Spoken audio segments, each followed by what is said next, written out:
What's up, guys? Today I'll be talking about the iPhone speed improvement right from the very first iPhone model, which was 3G, released in 2008, all the way up to iPhone 15, which will be released next month in September 2023.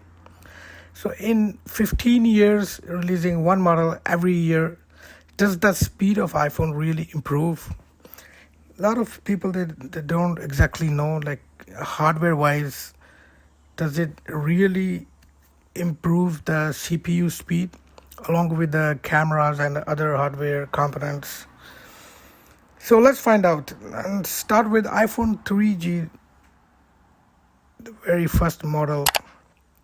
And the speed of this iPhone CPU was 412 megahertz. Now, mind you, 1000 megahertz equals 1 gigahertz, and CPU stands for Central Processing Unit. Now, the next model, iPhone 4, the speed improved from 412 megahertz to 800 megahertz. And along with that, they changed the shape a bit from bevel shape to, if you remember, the straight or flat edges. And that was like physical improvement, but the speed was slightly faster than the first model. And after iPhone 4, the next was iPhone 5, and it jumped to 1.3 gigahertz, and which is a bit faster than iPhone 4. I'll not be talking about the S models. I'm just talking about the main models. So iPhone 5 at 1.3 gigahertz, and it was slightly longer than 4, and not much changed from the shape perspective. Still had the flat edges. And after that comes iPhone 6, where they changed back to beveled edges, and the CPU speed goes from 1.3 gigahertz to 1.4 gigahertz.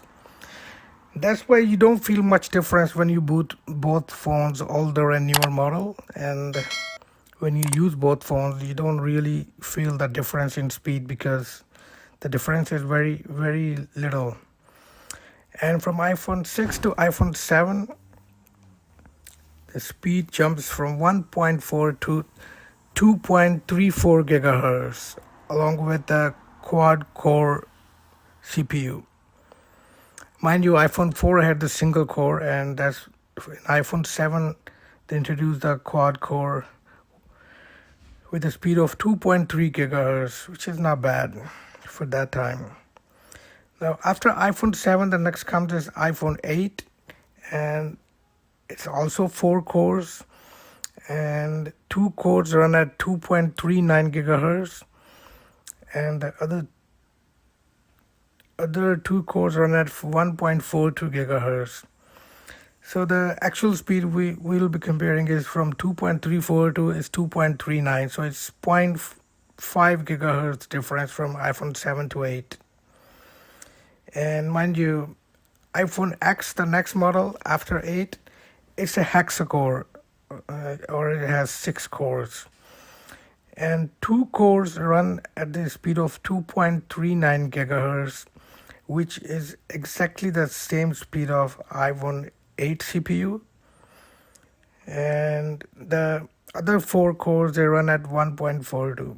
So the only difference was between 8 and 6, the CPU was hexa-core instead of 4-core or quad-core. So after X, the next comes is iPhone 11, in which the 2 cores, they run at high power at 2.66 gigahertz.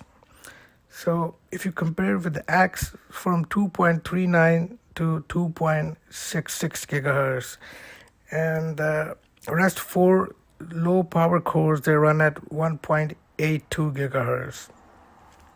It's still quite a bit improvement from X to 11. And the next model comes after 11 is iPhone 12. And again, it has hexa-core, and it runs at 3.1 gigahertz, which is the the best speed you've seen so far, because it's improving little by little up to iPhone 11. And when I tell you the next one, you will be surprised to know that iPhone 13 and 14, they both have same speed CPU, which is 3.23 gigahertz. Now, obviously, there's other upgrades in hardware which I'll not be talking about, in iPhone 14 when you compare it with 13. But when it comes to CPU, they both have exactly the same speed at 3.23 gigahertz. And the last one, iPhone 15, which will be out in the market next month in September 2023.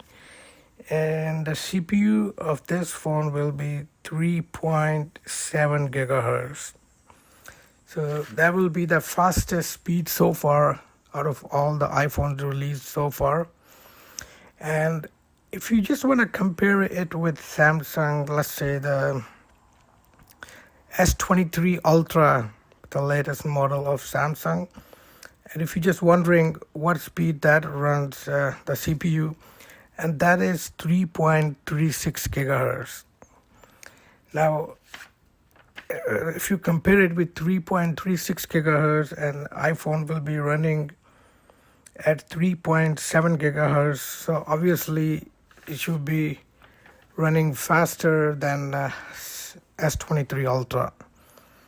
But only the CPU speed doesn't matter, because the other factors also come in place, like the RAM and many more things. But anyway, I just wanted to give you a heads up. We're not like we don't need to be disappointed. Because Samsung is running at 3.36 gigahertz is its latest phone, and iPhone will be 3.7 gigahertz. So that's it for today, and I'll see you next video. Thank you for watching.